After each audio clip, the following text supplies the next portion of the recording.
Hello, everyone, and welcome back to the AIM on MS&T podcast.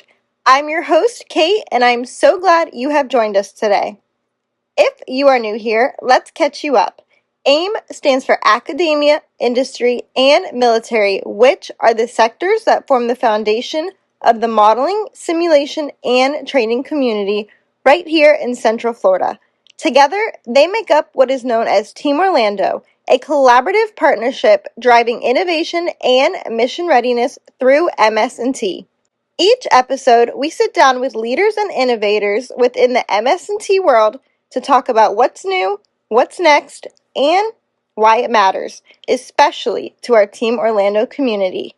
Whether you're deep in the field or just curious about one of Orlando's biggest industries, second only to the theme parks and hospitality industry, we're here to keep you informed, inspired, and part of the conversation. This episode is brought to you in part by Capital Communications and Consulting, telling your story across all platforms with a clear focus and innovative impact. Whether you want to elevate your message, grow your presence, or connect with the right audience, the C3 team will help bring your story to life. Learn more at mycapitalcommunications.com.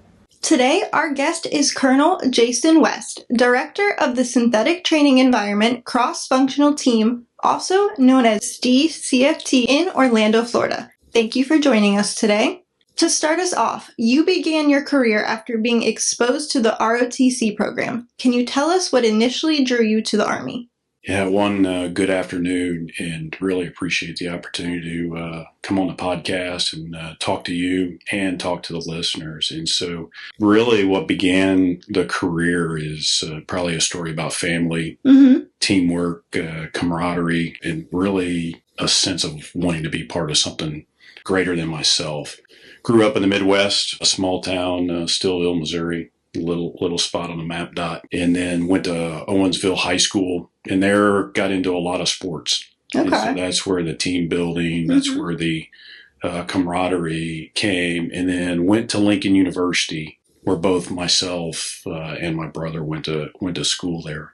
And what was interesting about Lincoln University at the time was that it was a land grant school, and so Military Science 101 and 102.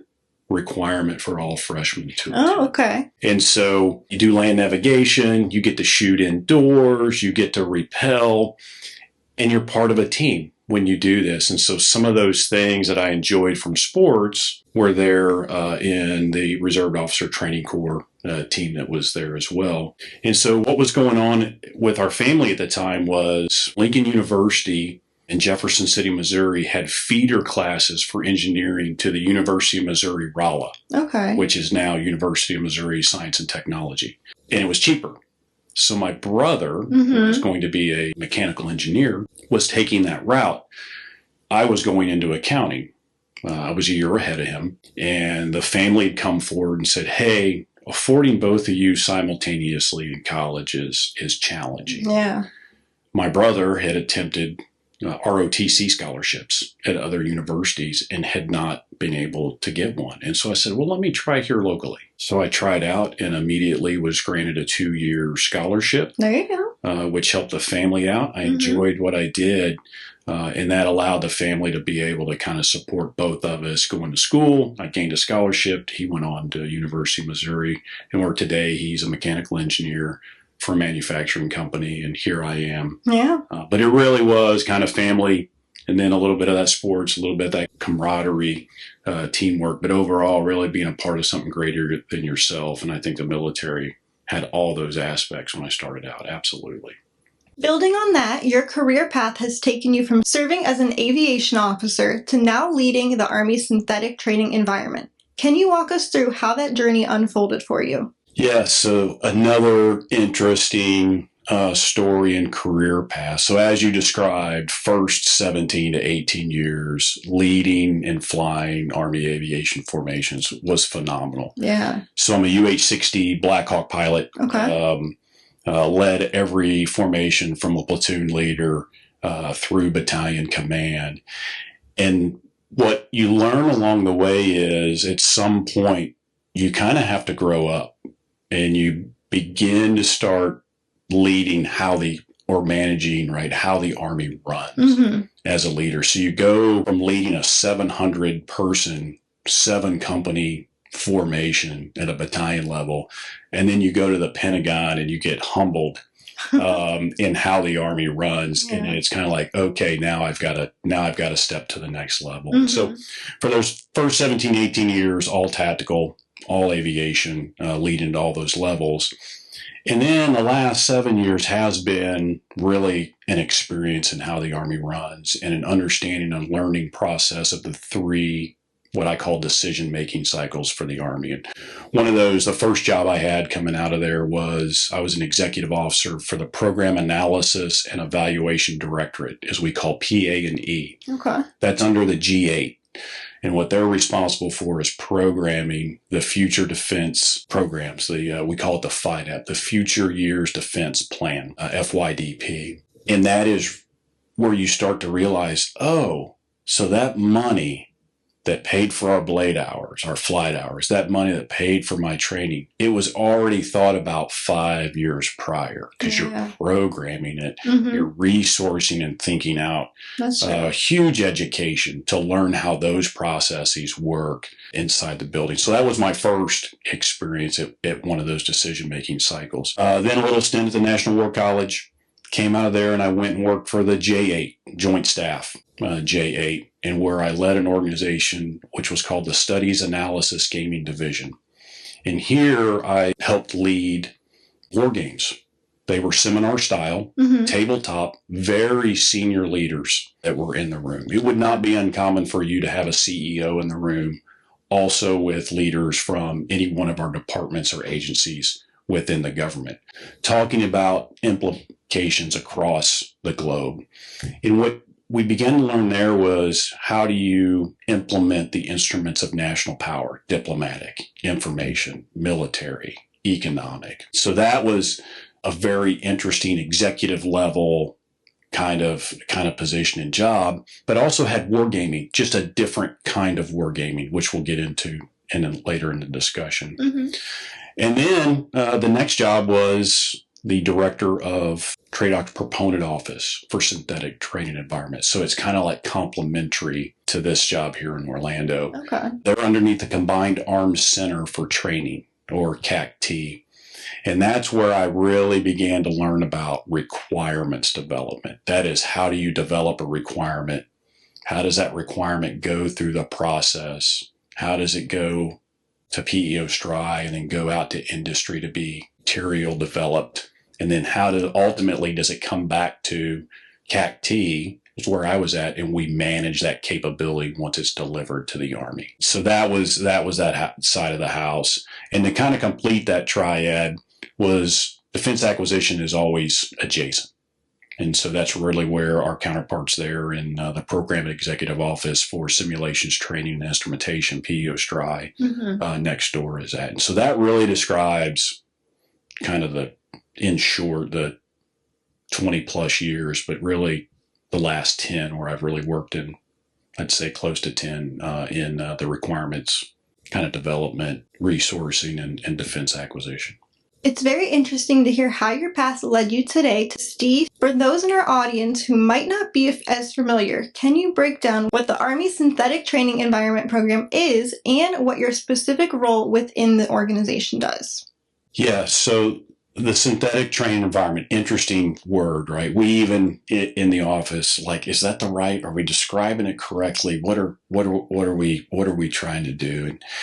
And really, what our job is to deliver right requirements, but ultimately enable the delivery of training aids, devices, simulators, and simulations across what we describe as 3 training environments: live, virtual, and constructive. And for live it would be somewhere out at an installation, and maybe I have a simulation system attached to a synthetic weapon, if you will, that I would have in that environment. That's where we say live, but you have something synthetic augmenting or enabling you. In virtual, that's what we're probably most familiar with, because virtual is kind of like our video games, or kind of like a flight simulator or a vehicle simulator. And then constructive is a little bit more difficult, but it's traditionally a 2D screen You have formations. They're aggregated up in echelon where you have more of like a battalion level, brigade level, a division level, or a corps level, and where you would actually simulate a corps or a division war game in a constructive environment on a 2D screen. And you could argue as we move forward that virtual and constructive continue to come closer and closer together because of the ability to zoom in, zoom out, and everything's rendered in 3D. So really those two are coming pretty close together. But that is overall what our job is. And the stretch goal is that it's all in one integrated environment. Whether you're at home station, whether you're at a combined arms training center, anywhere in the globe, if you come into the synthetic environment, training environment, you could all train together, but you may not be on the same installation and you're in the same environment. Now, that's to say it's not the metaverse, right? Everybody's probably familiar with Ready Player One. Mm-hmm. And we're like, oh, is that it? No. Okay. That is not it. But it is the same training environment. We're on the same terrain. We can visually communicate or visually and digitally communicate and see each other on the same piece of terrain. But it's definitely not the metaverse. But that's the overall goal, is one single integrated training environment. To expand on that, what role does the STE-CFT play in the Army's broader modernization and transformation initiatives? Yeah, so I probably alluded to it a little bit, and for the listeners, right, this is where I always, whether I'm speaking at a luncheon, I actually talk about, hey, we're going to do a little bit of arts and crafts, mm-hmm. right? And if everyone would like draw a triangle, and at the top of that triangle, you put CACT, Combined Arms Center for Training. What their role is they are the soldier user representative for the Army. They're representing that soldier and their needs. They also understand what the gaps in those needs are. Where are the shortfalls with today's capabilities, and where do we need to go for the future? They also manage capability that's delivered. And where it really starts in the process of how we deliver requirements is they develop something we call, it's an acronym of a STRAP, but it's a system training plan, STRAP, but system training plan. And in there, we start to see where those gaps are at. And us on the requirement side, we're always doing market research and looking forward. And so those gaps come to us and we start writing requirements to fill those gaps. Is it something that we can do doctrinally? Is it something that we can do in technology advancement? Is it something in material that we can change? And we would write that requirement out. And then kind of linearly, so in the triangle, I'll back up just for the listeners a little bit, is in the lower left corner, you write STE-CFT. And so when that strap and that gap and those gaps come to us, we're the requirements developer. We write that requirement. And then in the lower right-hand corner, you would write PEO STRI. They are the material developer. So to complete the chain, we then take that requirement and we give that to PEO STRI. And that's where we begin to integrate with industry. And we're like, this is the gap. This is the requirement that we're trying to fill. Do we have a capability out there in industry that's available to do that? Or do we need to develop it? And then ultimately that gets developed. That capability gets delivered across the force, and mm-hmm. To complete the triangle and the circle, CACT then manages that delivered capability.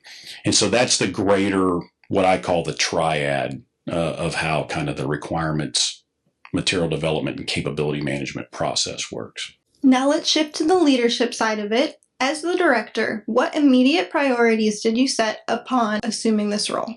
Yes, and I think anytime a leader takes on a new role, at least what I have always done is set the environment. I think one of the greatest things that a leader can do before providing intent and before providing direction is set a collaborative environment. And so that's the first thing that I established, like in the first 90 days, is what is going to be the culture. Right. What is going to be the STE-CFT kind of brand as we go forward? One of the ways that I like to try to lead is let subject matter experts be subject matter experts, because a leader provides guidance, motivation, direction, and purpose. Mm-hmm. But I don't have to be the subject matter expert. That's what the great teammates of this team are supposed to be. So let them shine and set that kind of environment. So that was probably number one. Number two is to ask the question, do we have our requirements right today? As you come on board, there's always this opportunity when you have a transition in leadership to kind of reassess, to see yourself and go, do we have it right? And if we don't have it right, what do we want to do about it? What's the next way that we want to go forward? And so those are probably the two. And then the priorities we set are a couple. One, we still have to deliver the signature modernization efforts that we are in the middle of developing. That is the STE software, One World Terrain, Next Generation Constructive, RVCT, and then SVT. Okay. At the same time, you've got to divest legacy, the items that those are going to, those systems, simulator systems that they're going to replace. And then we want to begin, because we're an Army Futures Command, we want to begin to look at what is the next modernization effort, because we're under continuous transformation or under continuous modernization. And so that's where the priorities of wargaming, embedded training, and being more involved in experimentation were kind of set and founded. And so those are kind of the approach coming into the synthetic terrain environment cross-functional team. Establishing priorities is one step, but sustaining the momentum is another. How do you ensure the STE-CFT stays agile and aligned with real-world soldiers and their needs while balancing long-term modernization goals? One thing that we do is we've got to be close with the soldiers, right? You've got to be with them. It is all about the soldier. There's one thing that you can't take away. Our greatest asset are our soldiers. Technology is not going to replace them. Advancements will always complement, but it will never take away from the great training and the work that our soldiers do. Yeah. And so that is one of the focuses we have. So we still go out to the installations and see the soldier. We still observe training, but at the same time, we also look at the speed and the pace at which we must stay ahead of our threats with training. And so it will always remain a goal to create and continue to improve on the integrated training environment. We'll always close that gap with seeing ourselves, talking with soldiers, and looking at the things that we're delivering and going, is this still moving us towards that overall goal? And so those are just kind of some foundational basics that we adhere to as far as working and trying to deliver modernized and improved capability for our soldiers today. The focus on readiness brings us to the larger transformation effort. We have heard you describe the Army Transformation Initiative as the most systematic reform since World War II. What makes this initiative so pivotal? Yeah, that's a great question about the fundamental changes that are coming with the Army Transformation Initiative. This is one of those professionally I enjoy looking back and assessing in history where history kind of put things, and then where are we at today? And really coming out of World War II, I really felt, and you can read this in any book, Harry Kissinger's a great one, we really did set the international world order. And in doing so, also form follows function. It starts to set all of your governmental policies and all the departments in below them. And we wanted to ensure our systems, right, kept pace, or we outpaced our adversaries even after World War II. Mm-hmm. And you could see that with the culmination of Desert Storm. When we go to Desert Storm, right, the 90-day war, as it's kind of referred to sometimes, it was really the culmination of all of the things that we had set up, my assessment, right, since World War II. But then after Desert Storm, we have 9/11, and we make a fundamental shift there from large-scale combat operations, LSCO, to counterinsurgency operations, COIN. But what changed? What I remember changing, right, because I was a very young soldier then. I had just come out of company command. Okay. And the formations began to change. We went from large-scale division and corps level focused fighting to now it's brigade level and below is the focus. So we changed our formations. What didn't change? The systems and policies above us, from my understanding at the time. And when you look back across research in our documents, you don't see large adjustments of reform. You see small ones in how the Army runs. You see where you're trying to create some efficiencies and effectiveness, but it's in small pockets, small systems here and there throughout, but not the totality. And so now you bring to today, right? We've come out of Iraq. We've come out of Afghanistan. We're going back from the counterinsurgency operations back to large scale combat. What's changed now? Reform from top to bottom. It's not only our formations that we're changing, but we are changing what I call the 3 decision-making processes of we're fundamentally changing those. We just heard in the news the JSIDS, right, process, right, is changing. Well, we're kind of in the requirements business. So what does that mean? Because we do know that it takes 800 days to get a requirement through the system, right, where we're rewarded for how well we navigate the process. And we're not rewarded for the insights about what capabilities that we're delivering. So that's one. We know defense acquisition. How can we get faster? On the battlefield today in Ukraine, you can see tactics, techniques, and procedures changing in weeks, if not days.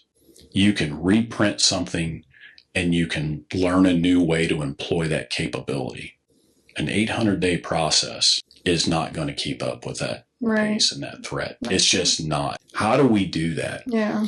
And what reform do we need? How can we make it faster? And so that means defense acquisition is going to have to change. That means that the resourcing, our planning, programming, budgeting, execution, PBBE is going to have to change. And then, of course, requirements is going to have to change. Those 3 processes are necessary, but they're going to look a whole lot different as we continue to go forward. And that's why I think it's so pivotal and a fundamental shift and a move since World War II, is because that's the last time, as I look at it, that we made such a large-scale change top to bottom. Hearing your perspective on transformation sets the stage for another key part of the equation, collaboration and partnerships. Can you talk about the importance of collaboration between the military, industry, and academia? Yes, there is a great book on this, Walter Isaacson, if I have the author correct, Innovators. And it doesn't draw it out in the book necessarily, but you pick up on it. And you find out if you don't have the Department of Defense, the government, you don't have industry, and you don't have what I used to say is institutions, academia. Yeah. If you don't have that triad working on a problem set collectively, the ability to deliver is challenging. But when you have all 3 of those agencies, if you will, working together and collaborating on an important topic, you generally will have a higher success of delivery and not. And it's so pivotal. And I think that book calls it out. There's great examples that go all the way back. Probably the one that always I think of is Bill Gates, right? Bill Gates was great at coding, but he needed academia. He needed the government. Everyone this triad has to kind of organize itself to a given capability that is important, right? And then, of course, we have Microsoft. And look at what we're using today across the Department of Defense. Everyone's using Microsoft, right? But if it wasn't for DoD, if it wasn't for industry, and it wasn't for the academia institutions, it kind of goes, you find Microsoft may or may not have been as successful. And there's several examples I think you can go back to and look even at today. As the Army Transformation Initiative moves forward, you see the government's changing policies. You see industry self-organizing to that, and you see academia helping support. Where I'd say it is if you notice some of the names where they're connected right to academia. Yeah. It's amazing. It's really amazing. But those 3 things, I think, are required to have a successful delivery of any given capability that you're looking at, whether it's synthetic training environment or otherwise.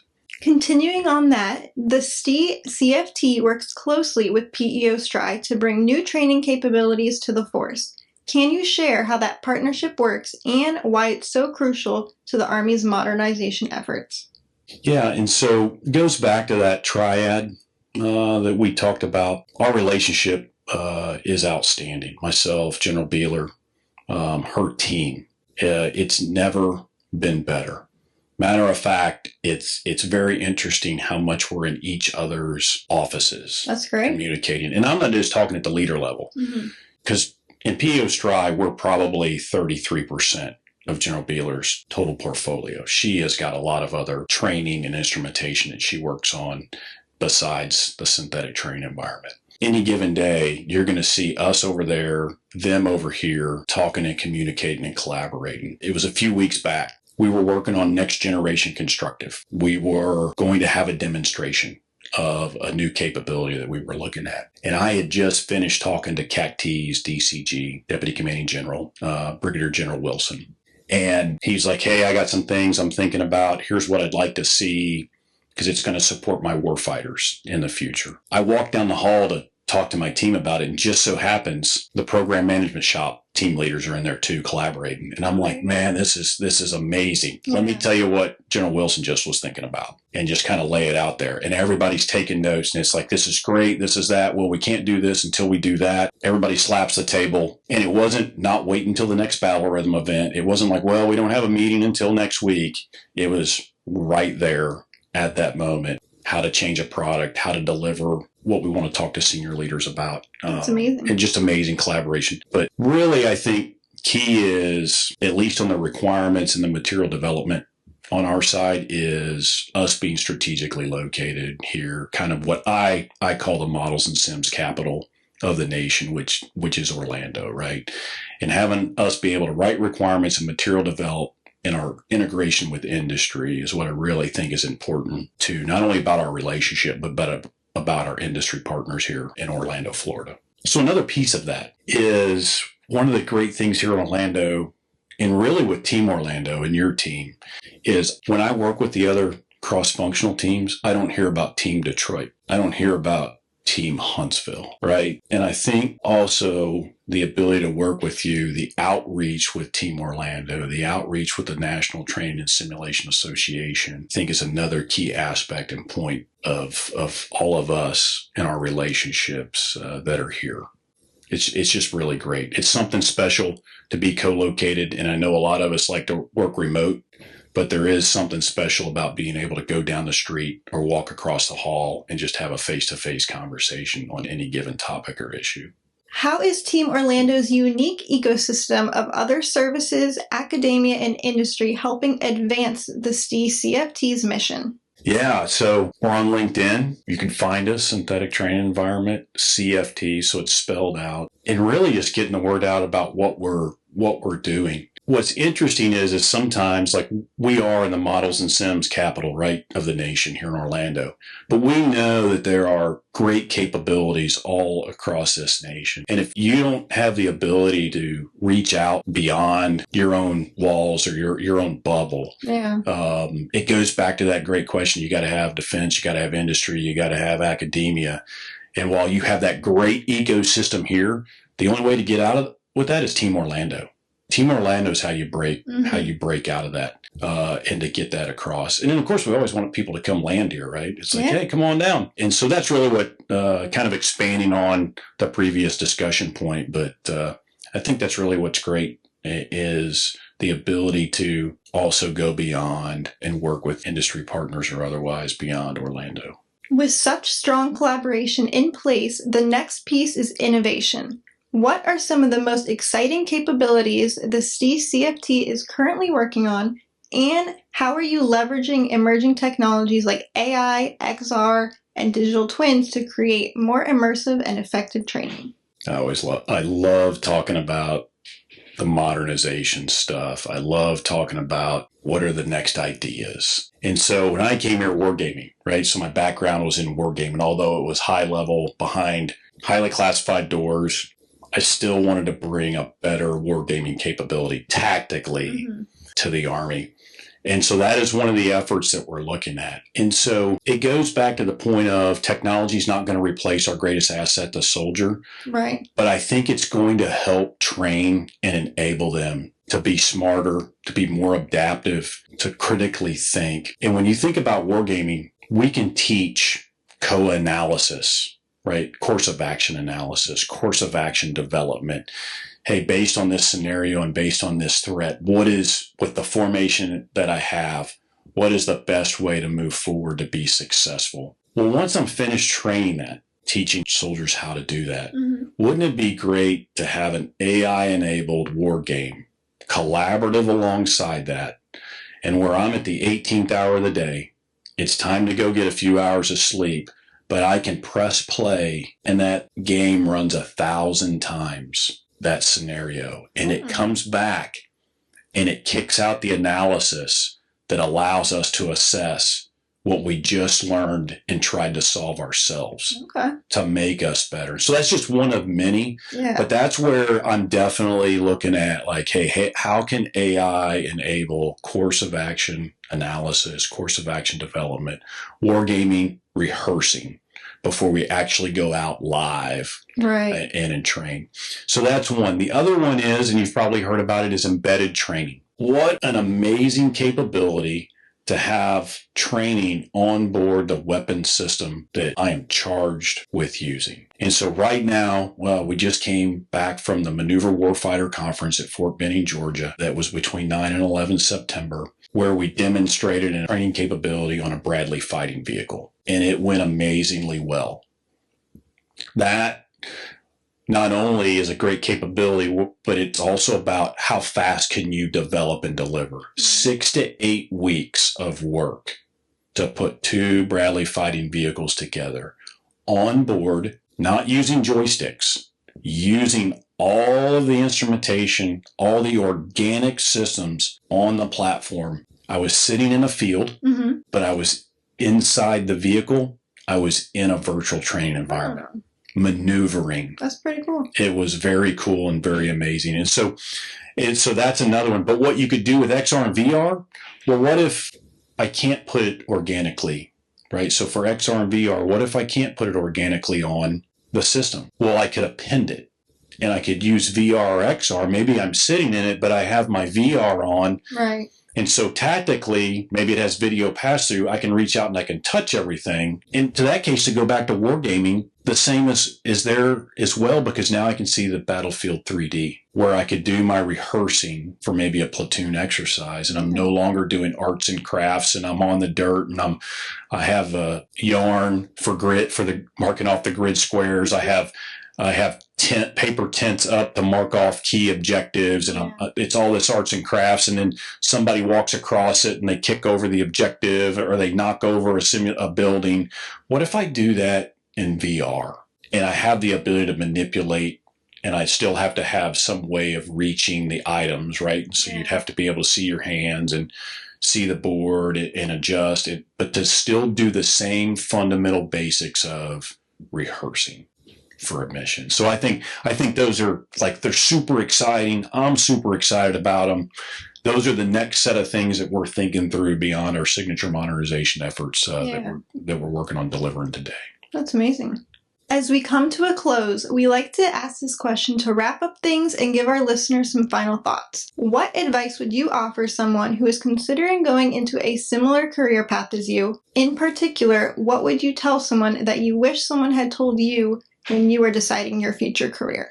For one, let's talk first about selecting the career path. I think anything in technology, AI, simulations is just interesting. Like every day you come in, something is new, something is out there, and it is advancing, right? You can actually see that there's, whether it's large language models, artificial intelligence that we already talked about, machine learning, it's just making things that you've done manually before better. And to do it in a 3D virtual environment at the same time, where we grew up playing video games. I enjoy playing games myself. And I think that's one, is being in models and simulation, check it out. I think it's super exciting. Take a look at it. If you don't think it's right for you, if you've played video games, models and simulations is probably one of many things that you could be interested in. And come check it out. You can see us on LinkedIn again. You can message us there. The other one is what would have somebody told me moving forward, right? This is a little humbling, but there's more to this world than flying, right? I wish someone probably would have told me sooner, or I would have picked up on it sooner, because I probably was advised. But there is a point where we're all in the Army trained to fight and lead. And at some point, you go into a different field. You go into what I previously discussed as how the Army runs, right? Iron Majors run tactical formations at the 04 level. Colonels run the Army. And I'd never really professionally picked up on it until after some years of realizing probably the tactical way forward was just not the path in my future. But there was so much more that the Army had to offer, but you don't see it until all of a sudden you're kind of there one day and you're like, what happened? Where did that next flying opportunity go? But there's 2 or 3 doors over here you haven't opened yet. You just got to be willing to open them. Yeah. And I wish if that were the case, I wish somebody would have told me sooner, like, hey, at some point, like that tactical stuff kind of slows down. Mm-hmm. The fun stuff, and this is fun too, but it's a mental shift. And it's that mental shift I wished I probably would have prepared for or paid more attention to leaders who were coaching me, because I struggled with that for about a year before I figured it out. Is there anything else you would like to let our listeners know about? Yeah, so there's probably 2 things that I nearly forgot to talk about. And it goes back, there's 2 things. One is Army Transformation Initiative and kind of where are we at it? One of the questions we always get asked is, hey, what's the future of the cross-functional team? Mm-hmm. And so I just talked about this at the local chapter AUSA luncheon a while back. I even had them do a drum roll right before we put it out. Oh, that's great. And so one of the things is under the Army Transformation Initiative, our job is not going to change. We still must deliver requirements. And so when I previously talked earlier about that triad between the Combined Arms Center for Training, ourselves as the training environment cross-functional team, and PEO STRI, that, as far as capability management, requirements development, and material development, will remain the same. What will change is we're actually going to work underneath CACT. And so job doesn't change, mm-hmm. but in this Army Transformation Initiative, as TRADOC and Army Futures Command also combined into what is now called T2COM, which is the Transformation and Training Command. Our move is to align underneath CACT. So the job doesn't change, who we work for will. And the other one is we stay here in Orlando. It's actually written in the guidance that's where we're at. And so that's the first one. And then the second one is, as part of that transition, we're going to bring on a new director. And so our chief of staff is going to move up here in October. Okay. Colonel Ted Stokes will become the next director of the Synthetic Training Environment Cross-Functional Team, as I gracefully go on and move on to a new job, and most likely retirement. Really excited about that. We're really excited about our next chapter. Those are the 2 things. Army Transformation Initiative. Synthetic Training Environment Cross-Functional Team is here to do the same job, stay in Orlando, and do the same thing we've been doing. And as part of that, we're going to bring on an amazing leader, Colonel Ted Stokes, who will come in and backfill me here in the month of October. That is great news, and congratulations. Really want to say thanks. Appreciate the opportunity to talk to you, but really to talk to all of Team Orlando. And I know industry, DODs, the government's listening, academia's listening, industry's listening, but just such a great opportunity to share and hopefully continue, right? These aren't the last conversations. These continue, and we look forward to working with everybody on the future of the synthetic training environment. Before we sign off, where should our listeners go to find out more about STE? Yeah, so I already mentioned it. Our probably widest footprint, right, is on LinkedIn. Great professional forum. Synthetic training environment spelled out. And then the acronym cross-functional team. You'll know you're at the right page. You're going to see a banner, a photo of all of us standing out here outside the building, a partnership for when you know you're in the right place. And then I think our latest post was about the embedded training capability that we had out at Fort Benning, Georgia at the Maneuver Warfighter Conference. But that's the best place to reach out to us. And also, if there's ever an opportunity once you reach out, we love getting industry partners, academia into our technology integration facility here in Partnership 4, just to discuss technology, to do sometimes what we call a technology exchange, just to see where everybody's at. This stuff is moving so fast and it's such a rapid pace. Yeah. You've got to keep coming back from time to time. I always tell the team about every quarter, we probably ought to just go back around and start talking to people again. Even if nothing's changed, go see where everybody's at. Because that's how fast it's moving. So the only way to keep up is to keep talking to people and keep integrating. And so, but yeah, LinkedIn, synthetic training environment, CFT. And with that, that's a wrap on this episode. Thank you, Colonel West, for joining us today, and thank you, everyone, for tuning in. Want to stay in the loop on what's happening in the modeling and simulation and Team Orlando communities? Head to teamorlando.org and follow us on LinkedIn, X, and Facebook for all the latest updates and upcoming events. If you're looking to spotlight your organization or share your voice on AIM on MS&T, sponsorship and guest opportunities are available. Contact us. The information will be in the description. Don't forget to follow AIM on MS&T on your favorite podcast platform so you never miss an episode.